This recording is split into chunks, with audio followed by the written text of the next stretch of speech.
Hi, this is Mr. Cappert. In this video, I'm going to show you how to dimension your sketches. The first thing I'm going to show you is the most common mistake. You want to put the dimensions of the real life object, not what it is on paper. So if it's scaled, like the Titanic here, you wouldn't take your ruler up to this and say, oh, this thing is 1 foot long, and tell somebody building it, oh, hey, this thing's 1 foot long. No, you'd give it the real life dimensions, which is 886 feet. So keep that in mind, that you're putting real life dimensions of the object on a scaled drawing. So such as this scaled drawing, normally one grid is 1/4 inch. And you'll see that if you put your ruler down. We doubled the size of this object though, so now 2 grids is 0.25. So put the dimension of the real life object, not what it is drawn on the paper. Now I'm going to go over some important rules for when dimensioning your sketch. First up, you want a common reference point and dimension from it each time.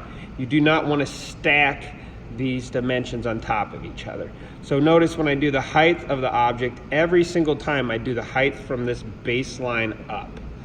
And I reference every point that a builder would need in order to cut this out. So they need the height of this gap, the height of this point, and then the overall height of the object, every time from the baseline. Same thing when I did the width, I did from the common reference point over each time, rather than stacking these up on top of each other. So I could have done 0.25 and then done another one 0.25 and then another one 0.25. No, we don't do it that way. That leads to greater error when cutting this object. So you don't stack them, you go from a common reference point. You want to put as many dimensions as possible on this front view, and then your top view you put your depth on. Notice again, common reference point, and each time I did the dimension from that back side forward.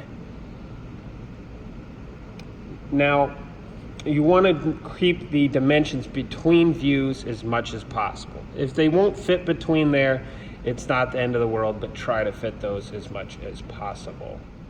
Lastly, you do not want to over-dimension your sketch. So some of you guys may have noticed I did not explicitly give the width of this gap. I didn't give them 0.25. I didn't need to, because someone building this could say 0.5 minus 0.25 gives me the width of this gap. So you got to let the builder use math in order to find those missing dimensions. You put too many, they get confused and have trouble building your product.